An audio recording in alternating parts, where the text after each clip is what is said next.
Esta charla, que se llama Bullying Escolar, es la primera del ciclo de charlas que estamos haciendo con temática educacional y que se llama el ciclo de charlas Educación Saludable.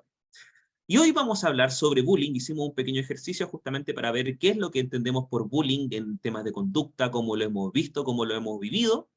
Y ahora vamos a ir definiendo a qué nos referimos cuando hablamos de bullying. ¿Bien? Entonces, lo primero para entender del bullying es que es una conducta de tipo agresiva en la asimetría de la fuerza sobre otra persona. Es una forma más sofisticada de decir que es una conducta agresiva en la cual uno se impone sobre otra persona, sobre un otro.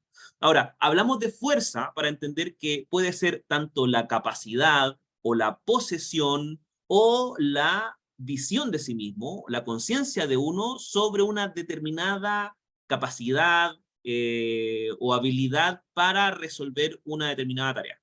¿Bien? La fuerza es cómo yo tengo la posibilidad, bueno, favorable obviamente, de resolver determinada situación. ¿Por qué digo que es no solamente una capacidad, sino que también es una posesión? Porque a veces podemos sentir que tenemos fuerza para algo. Por ejemplo, en temáticas económicas, tengo dinero para poder solventar ciertos temas, pero no necesariamente es una capacidad personal, sino que es algo que poseo. Y también puede ser una conciencia en sentido de que puedo sentirme que tengo la capacidad de algo cuando no la tengo. Y aún así me siento fuerte al respecto. ¿Bien? Ahora, ¿cuál es la relación entre la fuerza y el poder? Es que el poder es el uso que se le da a la fuerza para influir sobre otras personas.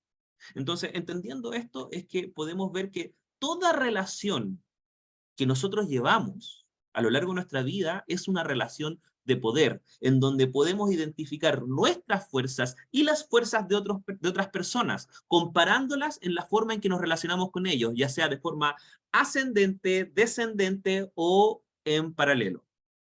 ¿Bien?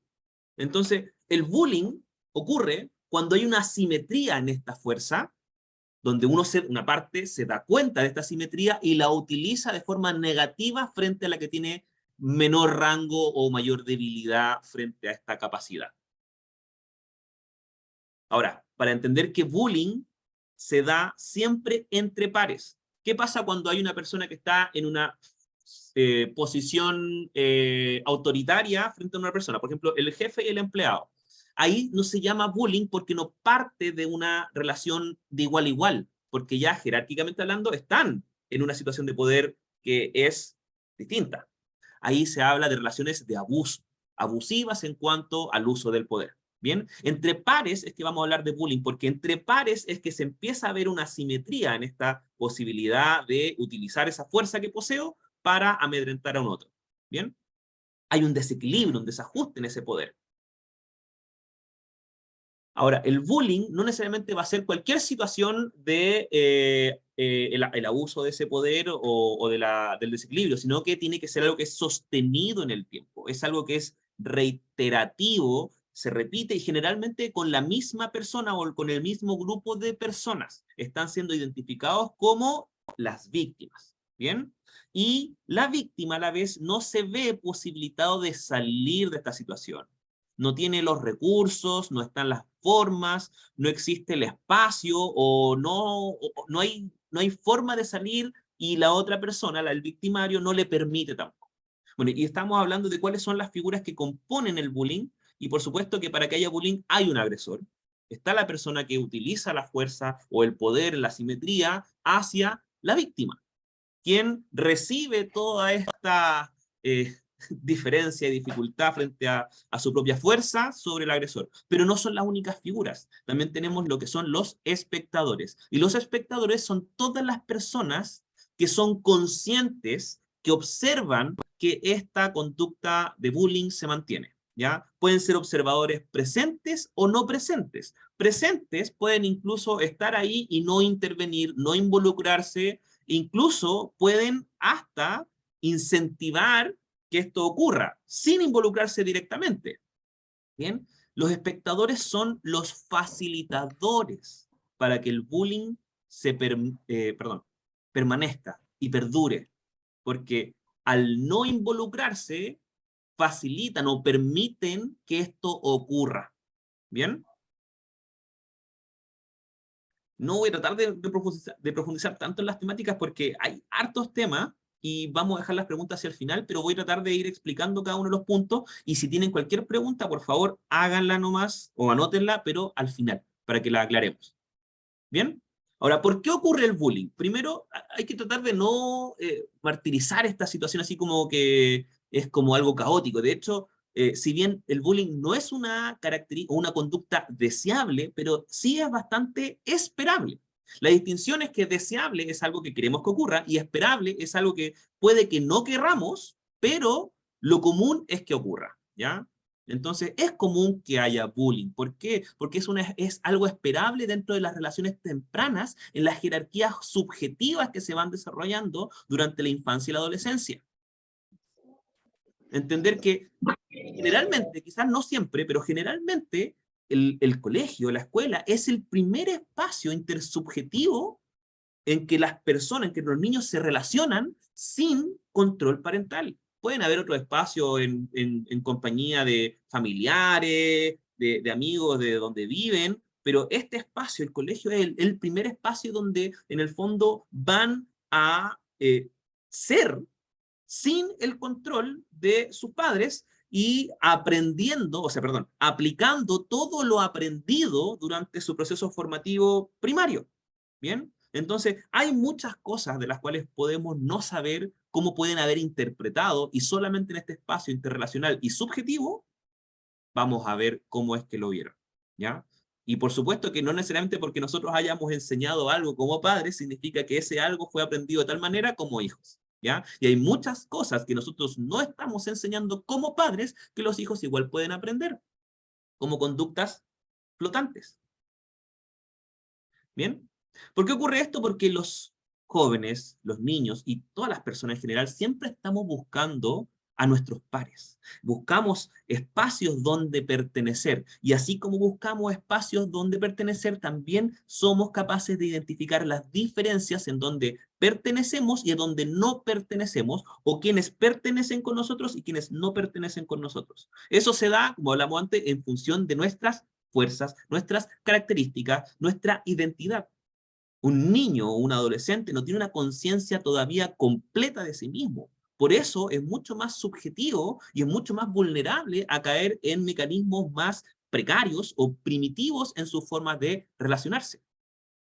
¿Ya? Ahora, las condiciones que generalmente se cumplen, no necesariamente son todas o son así, pero que generalmente ocurre para que aparezca bullying es que eh, el niño o el adolescente tenga una ausencia de límites en cuanto a cuáles son mis límites personales y cómo uno invade en el espacio personal del otro. Ya sea porque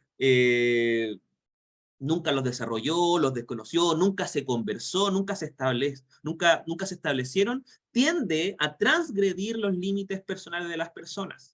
¿Ya? Y esto es porque tampoco existen o están completamente desarrollados los valores o las reglas de convivencia. Es decir, no saben cómo convivir en un espacio social de igual a igual, ya que siempre se han relacionado, o la mayor parte de su infancia se han relacionado en relaciones de poder, pero descendentes, en donde los padres tienen el poder o la autoridad y los hijos en el fondo son los que acatan. Entonces, ¿cómo ellos van a relacionarse luego con un par? Es todo el proceso interpretativo que es subjetivo de cada persona, ¿ya? Comúnmente se da que las personas que presentan mayor tendencia al bullying son personas que presentan mayor tendencia a la agresividad, ¿ya? No necesariamente todas las personas agresivas hacen bullying, pero sí hay una coherencia dentro de que una persona tenga mayor tendencia a la agresividad, a la intimidación o al uso de la violencia como una herramienta resolutiva. Eso significa que ya sea por ese motivo, haya resuelto, o se haya tenido que enfrentar con alguna de estas alternativas, agresión, intimidación o violencia para resolver alguna de sus situaciones personales, y lo haya resuelto, pues entonces se vuelve un recurso para poder enfrentarlo. Es más, se justifica que el uso de la agresión, la intimidación o la violencia para resolver mis problemas porque ya me ha funcionado antes. ¿Bien? Ahora, ¿Cuándo ocurre bullying? Y así como tenemos una saturación del uso de los conceptos y cómo los manejamos, a veces, muchas veces se le dice bullying a todas las conductas agresivas y violentas, ¿ya? Y dentro del bullying o dentro de la violencia también hay segmentaciones para poder intervenir y para poder observar qué es lo que se puede hacer y cómo se está viendo. ¿Ya? Y para esto hay tres lugares que vamos a posicionar. Entendamos primero la base que sí, el bullying tiene que ver con cualquier tipo de violencia que está en cómo uno transgrede los límites hacia las personas, pero no todo tipo de violencia, ¿ya? Es bullying, ¿ya? Y aquí nos vamos a referir a la agresión. Primero entender que la agresión o la agresividad es una característica muy humana. Y todos tenemos algún tipo de disposición hacia la agresión entendiendo como una forma de manifestar o expresar desagrado, molestia, incomodidad y dolor. ¿Bien? Entonces, si tú eres una persona que siente dolor, molestia, incomodidad o incluso rechazo o formas de actuar frente a la injusticia, posiblemente tienes tendencia, algún tipo de tendencia a la agresión. Ahora, no todas las agresiones son consideradas como bullying. Por ejemplo, si yo tengo una disputa con una persona, un desacuerdo, como decía antes, los jóvenes tienen mayor tendencia a la impulsividad de acciones, porque todavía no tienen una conciencia completa o correcta de cómo deben funcionar en relaciones sociales, por supuesto que van a requerir, van a volver a mecanismos más primitivos y lo instintivo va desde la violencia, va desde la agresión y va desde la violencia. Entonces, aunque uno puede decir que el niño, pero mi niño nunca ha sido violento o nunca ha requerido la violencia, en situaciones ideales, por supuesto que nunca ha requerido utilizar la violencia, pero dada una situación específica en donde se lleva al margen o de depresión o de estrés, puede llegar a la violencia. Todos somos propensos en algún grado a la violencia o a la agresión, ¿ya? Entonces, no es la problemática. De hecho, la agresión, si la entendemos de esta forma, es la conducta que podemos sostener para expresar aquel malestar personal. Y esto puede ser un tremendo espacio para poder trabajar los subjetivos, ¿ya? Agresión en el sentido de si hay una discusión, una disputa, podemos quizás gritarnos, agredirnos, podemos insultarnos, ¿ya? Pero como algo focalizado, como algo eventual, ¿bien? Y se resuelve en el momento y no necesariamente va a perdurar en el tiempo, ¿ya? Y eso, como les decía, es un espacio que se puede trabajar para poder desarrollar, bueno, qué fue lo que sentiste, qué fue lo que pasó, qué fue lo que interpretaste, por qué recurriste a ese tipo de mecanismo, etcétera. La agresión no necesariamente es una problemática cuando se establece como un punto inicial para abordar la problemática real, que es cuando ya esto se convierte en un acoso. ¿Bien? Y el acoso, como definíamos en el bullying, tiene que ver con esta prolongación de la conducta de abuso hacia una persona y focalizada también dentro de cierta persona. ¿Bien? Aquí estamos hablando, cuando hablamos del acoso o del bullying en sí, estamos hablando de una conducta que todavía es manejable. ¿Bien? Es decir, hay molestia, hay incomodidad, por supuesto que hay transgresión de los límites personales y obviamente que no es algo deseable, pero todavía es algo controlable en el sentido de que no ha pasado algo mayor. Y cuando pasa algo mayor es cuando nos referimos a lo que es la violencia propiamente tal, ¿ya? Y la violencia, para hacer las diferenciaciones, ¿ya? Es cuando eh, el acoso o la agresión transgrede un punto más allá que la integridad de la persona corre peligro, ¿ya? Es distinto el acoso, por ejemplo, que pueden haber empujones o molestias o bromas, incluso entre compañeros, ¿ya? Que por supuesto que no es algo deseable y que se tiene que elaborar, pero que un grupo de compañeros se reúne para golpear a otro compañero sin medición de las consecuencias o sin un punto final hasta dónde puede llegar esto.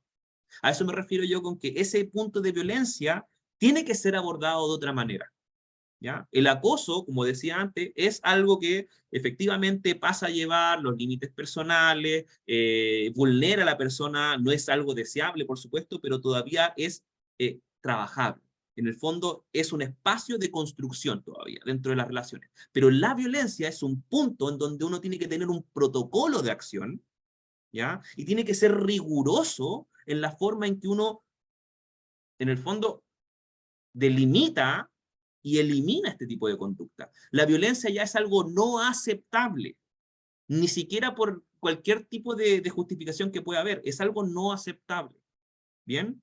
Y la violencia me refiero no solamente en el tema de violencia física, sino que también, y como decía antes, en cómo se opaca la integridad física al punto en que la vida puede correr peligro. Y esto, por ejemplo, se da mucho en el acoso virtual, en donde a través de foros hay intenciones de que la persona debiese acabar con su vida, hay manipulaciones en donde todo lleva a que la persona realmente se anule al punto de no querer seguir estando, existiendo o, bueno, todo eso. Ese es un punto de no traspaso, ese es un punto de intransigencia. Eso no se puede permitir. El acoso, si bien no es algo deseable, es algo que aún se puede trabajar. Es importante hacer estas diferenciaciones para que no, cuando hablemos de bullying, hablemos de todas involucradas, porque todas tienen distintas formas de abordaje. ¿Bien? Y vamos a verla. Bueno, hay distintos tipos de bullying. Tenemos 6 tipos de bullying definidos en el mundo escolar y partamos de lo más conocido que es el acoso físico. ¿Bien? Y el acoso físico es el uso de la fuerza en función de alguien que sentimos, percibimos más débil que uno. ¿Ya? Y ahí se utiliza mucho el acoso e intimidación en cuanto yo anulo a la persona en base a mi propia fuerza. Eso puede tener como consecuencias que las personas realmente, los jóvenes realmente se sientan que son incapaces de enfrentar a su agresor o de hacer sus propias cosas o de resolver sus problemáticas por sí mismos, porque efectivamente han sido demostrados a través de estos agresores que no tienen la capacidad suficiente para hacerlo. Hay un nivel de intimidación ahí donde la persona y incluso el físico puede pasar a mayores consecuencias. ¿Ya? Está el bullying verbal, que es lo típico que uno conoce por palabras que son ofensivas. Por ejemplo, tenemos el uso de sobrenombre malintencionado, que generalmente lo verbal está muy ligado a la disasociación que se hace del propio cuerpo. Generalmente el bullying verbal está ligado a cuando una persona molesta a alguien o acosa a alguien de acuerdo a alguna diferenciación que ve a partir de su cuerpo o algo que en el fondo ve de esta diferencia de la fuerza como que yo estoy por superior de la otra persona. Por ejemplo, cuando hay una persona que es más gorda o más flaca o tiene problemas con su cabello, o sobre todo en los periodos de cambios hormonales, cuando uno se vuelve adolescente, que empiezan a cambiar más cosas y uno empieza a distinguirla y la empieza a identificar. ¿Bien? Entonces, lo verbal está muy ligado a esto que decimos. Ahora, también tenemos lo psicológico, que si bien puede utilizar distintos mecanismos dentro de lo verbal, lo físico o hasta lo social, pero se centra más en formas que tienen que ver, que desestructuran la capacidad mental de la persona en cuanto a conductas de manipulación o coercitivas, en donde la persona se ve forzada a realizar conductas que desease no realizar. Bien, aquí vemos un espacio mental de la persona que empieza a retroceder, ¿ya? Porque se empieza a tratar de defender dentro de todo lo que puede, pero bajo un enfoque psicológico, todas sus capacidades empiezan a disminuir. ¿Bien? Tenemos el bullying social y esto se centra principalmente en la alienación de las personas. Cuando nosotros no, por ejemplo, no se trata de decir, no tengo ganas de jugar con X persona, ¿ya? Sino cuando está focalizado, recuerden que el bullying tiene que ver algo con, que es reiterativo y centralizado en una persona determinada. Entonces, cuando a determinada persona se le empiezan a cerrar las puertas sociales, es decir, nadie quiere compartir con esa persona o comúnmente está siendo excluida de forma sistemática y focalizada. ¿Bien? A eso nos referimos cuando hablamos de bullying social. También tenemos el bullying sexual, que generalmente se da durante el desarrollo en la adolescencia, con los cambios hormonales, la tendencia que tenemos a caer bajo las tentaciones en estos deseos impulsivos que se tienen y en la falta de control, bueno, de autocontrol para poder controlar sus actos. Pueden ver con tocaciones, roces, comentarios que sean alusivos a este tema, incluso amenazas también que se puede tener al respecto. Y, y hasta estos 5 podríamos decir que, por ejemplo, en pandemia el bullying debiese haber disminuido. Debiese haber disminuido porque efectivamente si había menos contacto entre los chicos, no podría haber algo físico o verbal, quizá algo más desde lo social, pero tampoco tanto, psicológico, sexual, mucho menos, porque no hay contacto. Sin embargo, aumentó. El bullying aumentó hasta un 40%, según los estudios, en prácticas de bullying cibernético. ¿Cómo pasó esto? Es porque se explica por 2 razones principales. Primero, porque el aburrimiento de estar encerrado y el tiempo libre por no poder tener actividades, el pensamiento rumiante de las personas lleva a que molesten.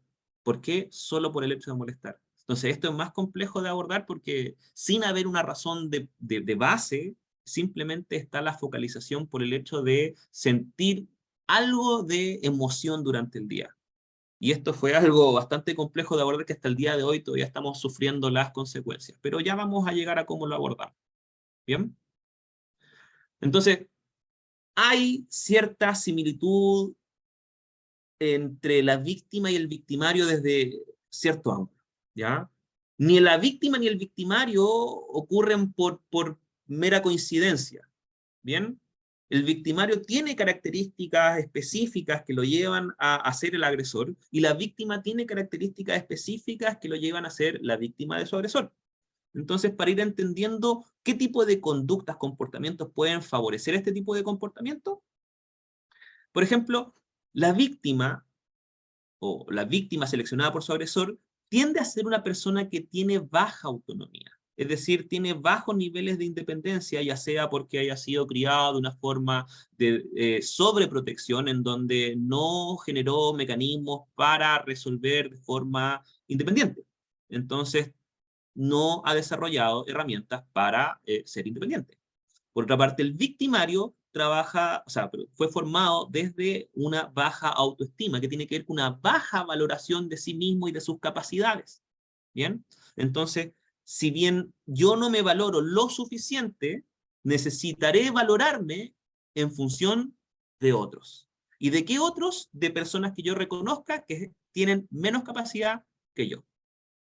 Entonces, como decía antes, si la víctima normalmente que fue criada de forma sobreprotegida, seguramente no desarrolló formas de resolver situaciones de agresión o enfrentar situaciones de abuso. Por lo tanto, está en una situación de indefensión, mientras que el victimario aprendió a relaciones desde el poder y cómo gestionar desde el poder. No necesariamente porque él siempre tuvo poder, sino que él seguramente se vio en una figura disminuida frente al poder, con la ambición de poder utilizar. En el fondo, la única forma que él ve las relaciones es que o yo soy la víctima o soy el victimario. Por otra parte, las víctimas tienen mayores dificultades en cuanto a establecer relaciones y tienden a ser más ensimismados o apartarse de los grupos, tienden a llevar una vida más individual, más introvertida, cuando los victimarios tienen un tipo de alienación más hacia lo familiar, ¿ya? Donde no se sienten, no necesariamente porque así sea, pero pueden no sentirse del todo seguros en sus espacios familiares o resguardados o incómodos quizás dentro de como les gustaría ser. Es decir, no pueden ser quienes son dentro de su familia y las personas que son víctimas no pueden ser quienes son en espacios sociales. Esta misma dificultad relacional que tiene la víctima lo lleva a no tener redes de apoyo, lo lleva a ser una persona que se recluye en sí misma y el victimario busca asegurar su valoración desde esa baja autoestima en relaciones sociales. Ya que él no puede valorarse a sí mismo dentro de un espacio familiar, busca hacerlo desde un espacio social. Y como habíamos dicho antes, si es que no logro valorarme a mí mismo por mis capacidades, entonces tengo que identificar y acosar y abusar de una persona que tenga capacidades disminuidas. Hay relación en esto. Ahora, ¿qué indicadores podemos ver cuando presentamos, a ver, ¿En qué nos tenemos que enfocar cuando estamos con la duda si es que nuestro hijo o algún joven está siendo víctima de bullying?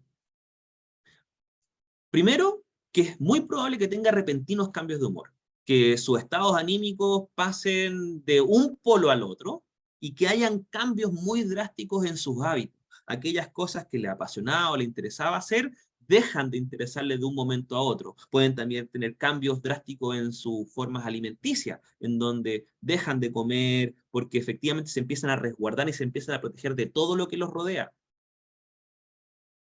Tienen actitudes defensivas frente a todo tipo de situación que los lleve a exponerse o vulnerarse frente a su agresor. No necesariamente porque efectivamente si le dice lo que está pasando, sino por el miedo, por la intimidación, por esto sistematizado que se ha realizado para que la persona efectivamente se sienta desvalido frente a la situación. Entonces, cosas que se pueden identificar, por ejemplo, herida o pérdidas de objetos personales, cuando se le cuestiona por ello, tienden a defenderse frente a esto, porque no tienen respuestas donde no se vean vulnerados en exponer a su agresor, y eso los puede mentalmente llevar al punto de que va a ser mayor la agresión sobre sí mismo, porque están en un punto de indefensión.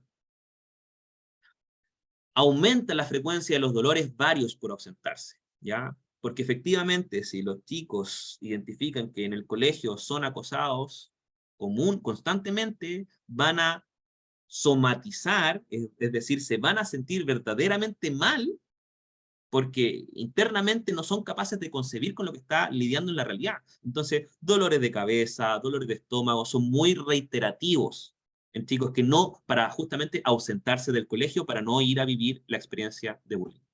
Y hay un descenso drástico en el rendimiento escolar, ya sea independiente de las notas que tenga, lo muy probable que el alumno empiece a no prestar atención o a no rendir en las pruebas. ¿Por qué? Porque su integridad física está peligrando. Entonces, una persona que está en constante miedo y constantemente restringido no tiene espacio para pensar siquiera en los estudios cuando siente que su vida peligra. Por otra parte, también podemos identificar cuando un joven podría presentar características de bullying, ¿ya? Y esto podemos verlo cuando no es algo solamente que le importe el estatus y la popularidad, el ser reconocido por los demás, sino cuando esto se vuelve una obsesión, cuando todas las cosas que hace son para poder acceder a mayor estatus y mayor popularidad, y donde eso es lo único y lo más importante en la valoración de sí mismo frente a sus pares. ¿Ya? Cuando tiene conductas que son más propensas a la violencia, porque los bullying efectivamente tienen tendencias más agresivas y no tienen un mayor reparo en sobre si actuar impulsivamente o no. También porque justamente carecen de ciertos niveles de empatía que les permite poder concientizar a quién tengo enfrente y cómo me relaciono con esa persona. ¿Ya? Y otra forma que tiene que ver, antiguamente, antes del abuso del consumo del celular, uno diría, porque pasan mucho tiempo en el teléfono. Hoy día todos los jóvenes pasan mucho tiempo en el teléfono. Pero lo que sí es importante destacar es que este tipo de jóvenes que pasan mucho en el teléfono, disfrutan mucho de este tiempo en el teléfono y comparten en distintas redes sociales, seguramente todas las cosas que puedan estar haciendo en molestia de otros, pero la ocultan. Por ejemplo, si se ríen de algo y comúnmente se van a reír de algo, no comparten de lo que se ríen, no comparten de lo que están haciendo, no comparten. Frente a otras personas que quizás pasan mucho tiempo en redes sociales, pero no desde ese nivel de disfrute, sino como algo defensivo, ¿ya? Entonces, el bullying, como decía antes, tiene una carencia de la empatía porque efectivamente no puede visibilizar a la otra persona como un igual, como un par, ¿ya? Lo ve como una persona con menos características de lo que él es. Es más, hasta se puede sentir en derecho de poder abusar de esa relación por las capacidades que tiene y que el otro no. O la diferenciación, como decíamos, del poder. Ahora, ¿qué consecuencias puede conllevar el bullying? La víctima comienza a desarrollar problemas sociales. Efectivamente le va a costar, si ya tenía dificultades para establecer amistades, por supuesto que le va a costar aún más poder desarrollar relaciones, ya que la confianza ha sido amedrentada, su propia valoración de sí mismo o el espacio de intimidad con otras personas, si no siente que tiene un entorno que lo puede sostener o acompañar. Entonces va a haber una sociedad terriblemente amenazante. Hay pérdida de la integridad de la persona porque efectivamente se empieza a disasociar de sí mismo, como hablamos, por ejemplo, en el caso del bullying verbal, cuando es acosado de forma insistente bajo alguna característica propia, empieza a separarse, empieza a generar frustración y empieza a estancarse en aquello que quizás puede haber sido visto como una particularidad, podría ser hasta un lunar, podría ser un brazo más largo que el otro, ¿ya? Pero eso empieza a cobrar mayor peso en su propia autopercepción y se empiezan a ver de distintas maneras, se empiezan a percibir, a identificar y a definir de forma muy desesperanzada. Perdón, el improperio. Y obviamente conlleva a distintos problemas emocionales que podemos ver que conlleva a distintas enfermedades como depresión, trastorno de, bueno, crisis de ansiedad, o sea, crisis de pánico, todos los ligados con los trastornos de ansiedad, alimenticio, bulimia, y un sinfín de problemas emocionales donde la persona entra en un estado de tristeza mayor, de indefensión, de vulnerabilidad, que luego proyectado a lo largo de la vía no se ve con muchos recursos para poder avanzar. Ahora, el agresor también tiene consecuencias con respecto al bullying, y es que empieza a distorsionar la realidad en su visión de sí mismo. Empieza a verse como una persona, como decía antes, en derecho de abusar y relacionarse de forma abusiva con las demás. Entonces, de la misma manera, la única forma que logra mantener relaciones con las personas es de forma abusiva, porque no distingue las relaciones de poder como si fuesen distintas a una relación normal. Solo se va a relacionar desde la comodidad de estar en el poder. ¿Y qué es lo que pasa cuando no está el poder frente a una situación? Ausencia total de la tolerancia. No es capaz de tolerar una situación en la que no tiene el control o no tiene el poder de la situación. Y se terminan frustrando y angustiando, y toda esa angustia luego va liberada sobre las personas en las que se siente empoderado. Y ahí tiene que ver con relaciones familiares, relaciones de pareja, amistades o hasta en el trabajo. Los espectadores también tienen consecuencias. Primero, la normalización de la violencia. Cuando observo una conducta agresiva por tanto tiempo sin involucrarme, tiendo a caer en la perspectiva de que esto es normal. Y luego, en la sociedad que vivimos, construimos un mundo donde todas las cosas terribles que ocurren, bueno, son normales, son esperables, y quizás así debe ser, pero siempre evitando involucrarse. Entonces, normalizamos la violencia siempre y cuando nos mantengamos al margen, nos mantengamos fuera de esto, y generamos conductas evitativas frente a todo lo... 57.000. ¿Tiene habido obligación de pago? Gracias. ¿Ya? Y generamos conductas evitativas frente a todo aquello que podemos percibir como algo que nos puede generar algún daño, aunque ni siquiera sea directo, ¿ya? Y esta es la más terrible de todas, a mi juicio. Nos deshumanizamos. ¿Cómo nos explicamos esto? Yo creo que todos hemos pasado por algún sector, algún barrio donde vemos una persona pidiendo dinero. La vemos en condiciones precarias, una persona en completa vulnerabilidad. ¿Y cómo nos sentimos al respecto? Quizás podemos sentirnos mal, quizás podemos establecer algún grado de ayuda, pero la verdad es que no nos involucramos más allá. Vemos esto, como hablamos antes, normalizamos este tipo de cosas, evitamos este tipo de situaciones y terminamos sacando las características humanas de nuestros pares, de aquellas personas que nos rodean. Terminamos volviéndonos menos sensibles ante el dolor, tanto propio como ajeno. Nos terminamos convirtiendo en robots que simplemente buscan funcionar y sobrevivir en esta realidad. ¿Por qué? Porque en esta visión de que nadie hace nada, nos sentimos desesperanzados y sin las suficientes redes de apoyo para poder abordar aquello que no deseamos. Ahí para que todos empecemos a decir, quizás hay que intervenir, hay que hacer algo, no necesito ser la víctima para poder. Ahora, ¿cómo prevenimos este tipo de conductas? Primero, hay que saber de lo que estamos hablando, hay que encuadrar el bullying, hay que definir, hay que explicar a qué nos referimos cuando hablamos de una víctima, de un agresor y los espectadores, todos los factores que están involucrados, ¿ya? Entender el bullying, definir el bullying como tal, ¿bien? Hacer las diferenciaciones de cuáles son las cosas que pueden ocurrir, qué es la agresividad, qué es el acoso y qué es la violencia, ¿ya? Establecer que cada una tiene una forma distinta de intervenir, ya que si hablamos de la agresividad, le permitimos a las personas, le permitimos a los jóvenes que expresen precisamente aquello que les ocurre, porque, como decía antes, todos tenemos algún grado de disposición frente a la agresividad, porque todos tenemos algún grado de desagrado, de molestia, de dolor. Entonces necesitamos articularlo, necesitamos verbalizarlo, necesitamos expresarlo. Y también tenemos que tener entendidas cuáles son las consecuencias. ¿Cuáles son las consecuencias si yo cometo acciones de tipo bullying? Y también cuáles son las consecuencias sobre las que las personas van a vivir luego de haber vivido el bullying.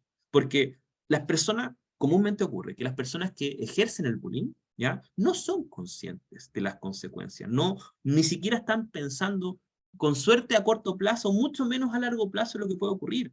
Entonces, no tienen la visión suficiente de entender el grado de lo que están haciendo, que puede ser entendido en ese momento como una broma, como algo inofensivo, porque su criterio de realidad ya está un poco distorsionado, ¿ya? Entonces, es necesario hablar sobre las consecuencias, tanto para uno como para el resto.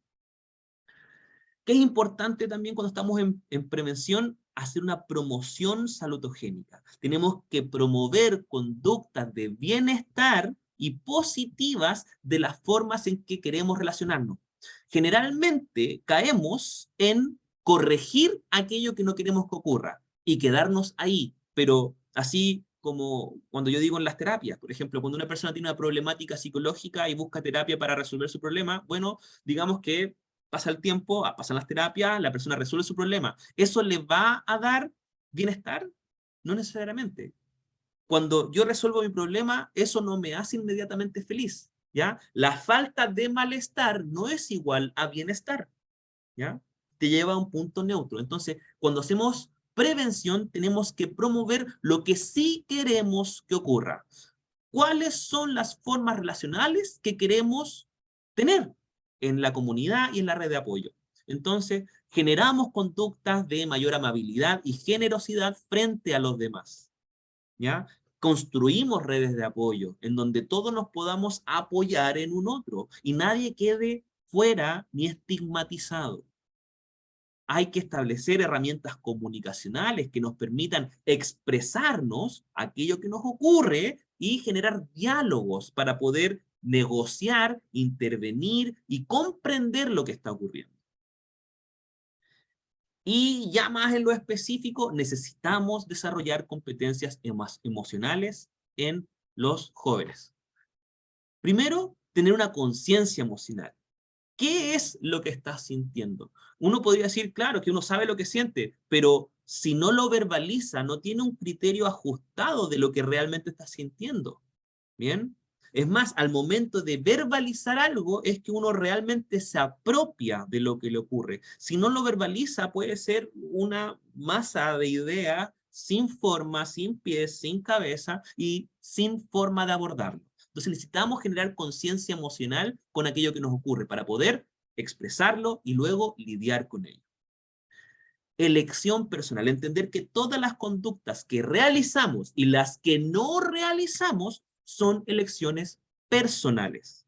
Nadie actúa simplemente porque así tiene que ser. Aun cuando yo crea que así tiene que ser, esa es mi elección. Entonces es desarrollar la conciencia en esa responsabilidad de acción. Hacerse preguntas como, ¿qué es lo que eliges hacer con esto? Cuando uno le pregunta, ¿y qué haces con esto? Bueno, hago esto porque no me queda de otra, porque es lo que sé hacer. Bueno, pero cuando tú dices, ¿qué es lo que eliges? Es distinto.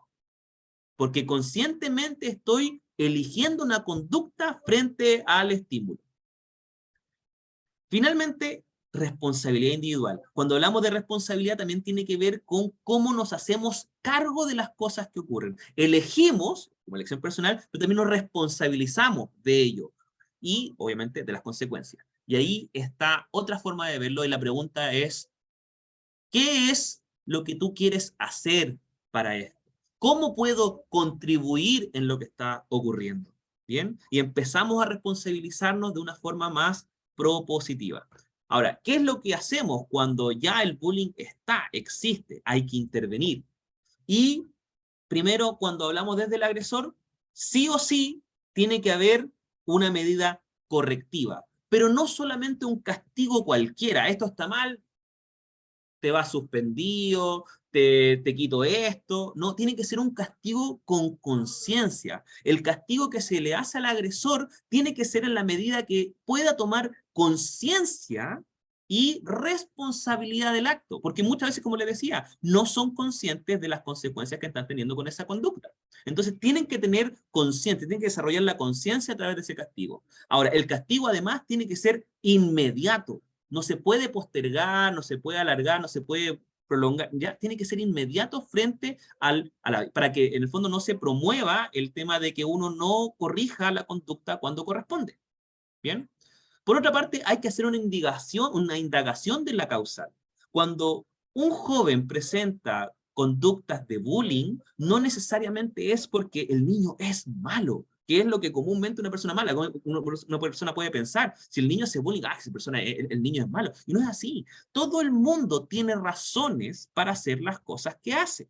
Bien, y hacer una buena indagación de las causales nos puede llevar a ver qué es lo que está ocurriendo con ese joven que está teniendo ese tipo de conductas. ¿Por qué no tiene otros recursos y por qué ve que es la única posibilidad que tiene? ¿Y qué es lo que necesita para poder corregir también esas conductas? Bien, y desde ahí hacer una buena gestión de sus emociones, porque seguramente tiene muy pocos recursos o capacidades emocionales para gestionar aquello que le ocurre, expresarlo, identificarlo. ¿Ya? Hablamos de que un joven que hace bullying seguramente es una persona que busca asegurar su espacio social, ya que no logra verlo en otras dimensiones. Entonces, bueno, ¿qué es lo que está ocurriendo con esa persona? ¿Qué es lo que hacemos con la víctima? Primero hay que reconocerlo, hay que ver que esta persona en un rol de víctima seguramente se anuló, se apagó su propia conciencia, su propia identidad. Entonces hay que empezar a verlo. Se perdió su visibilidad, hay que volver a verlo, hay que volver a retomarlo.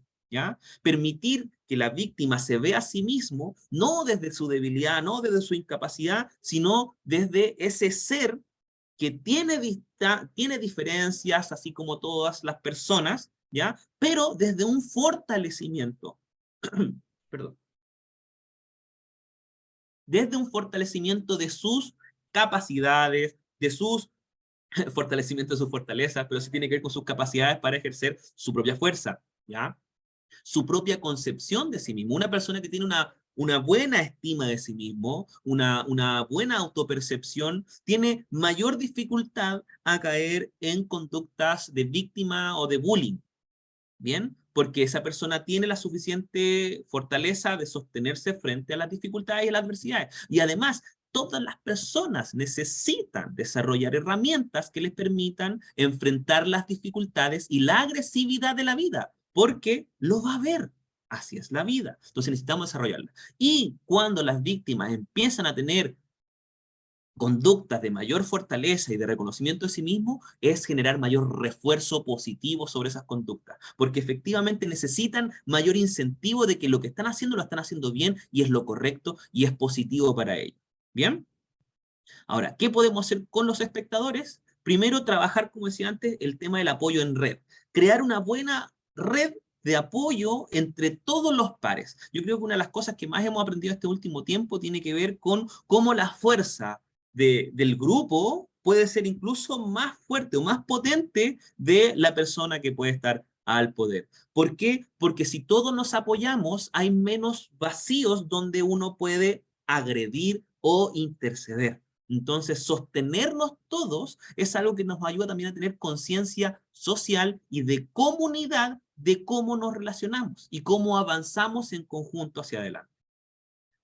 También, otra cosa que nos puede ayudar es la promoción del liderazgo. Siempre va a haber distintos líderes dentro de nuestros grupos de infantes o adolescentes. Personas que tienen influencia, que tienen buenas relaciones sociales, que mueven personas dentro. Entonces lo que podemos hacer es nutrirlas, capacitarlas, reforzarlas, pero en un sentido propositivo en cómo liderar positivamente a los grupos. Y eso nos va a permitir también desarrollar recursos que les permitan mediar entre pares, no solamente la figura de autoridad que sea la regulatoria, sino que también puedan resolver estos problemas a nivel de pares, porque eso les va a permitir luego en el futuro tener herramientas y recursos para poder resolver los problemas de la vida adulta.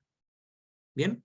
Ahora, para ir cerrando hoy día, porque fueron hartos temas y créanme, hubo harto más que no profundicé.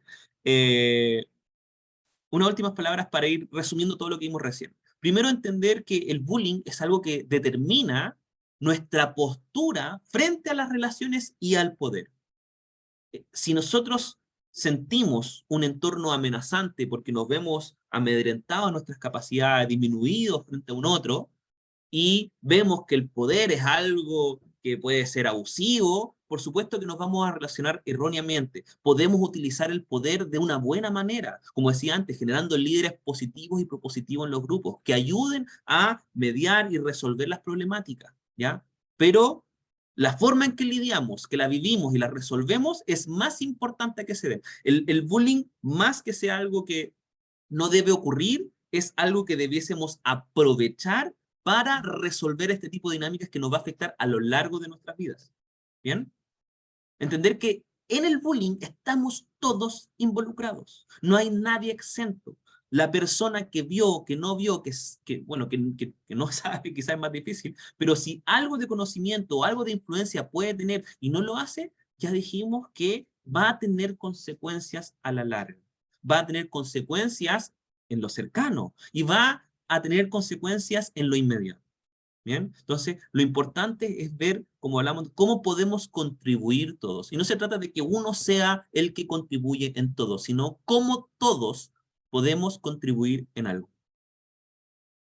Entender que lo correctivo no es suficiente. Aislar, segmentar a la persona que hace bullying no va a resolver el problema, ¿ya? Porque no va a resolver el problema para la persona que hace bullying y no va a resolver el problema para la persona que fue víctima de bullying. Porque si no se promueve, si no se desarrolla esa persona, va a seguir repitiendo ese tipo de patrones a lo largo de su vida. Y vamos a generar un espacio social en donde no tengamos los recursos ni la perspectiva para abordar la agresividad en las relaciones y en la vida a modo general. Finalmente, y quiero ser bien, he sido bien reiterativo en esto, pero la promoción salutogénica es vital en la forma en que queremos relacionarnos unos con otros. No se trata de corregir aquello que no queremos que ocurra, sino de promover lo que sí queremos que ocurra. Por supuesto que hay que hacerse cargo de que lo que está mal sea corregido, pero no es la finalidad. Es más, es el punto inicial. Siempre debiésemos promover lo que sí queremos en las prácticas relacionales, en las prácticas laborales, en las prácticas estudiantiles, en las prácticas familiares. Siempre promover las conductas que generan mayor bienestar. Y voy a cerrar con una última idea, una frase que me gusta mucho, que es: hemos aprendido a volar como los pájaros, a nadar como los peces, pero no hemos aprendido el sencillo arte de vivir como hermanos. Una frase de Martin Luther King y que hace alusión justamente a lo importante de aprender a relacionarnos fraternamente, con compasión, con empatía, con respeto, y aprender a vernos como personas y no obviar o no percibirnos desde las diferencias como si fuese algo negativo, sino que cómo las podemos apreciar, y así como las podemos apreciar desde fuera, las podemos apreciar desde dentro y nos podemos aprender a apreciar nosotros mismos en totalidad en vez de segmentándonos.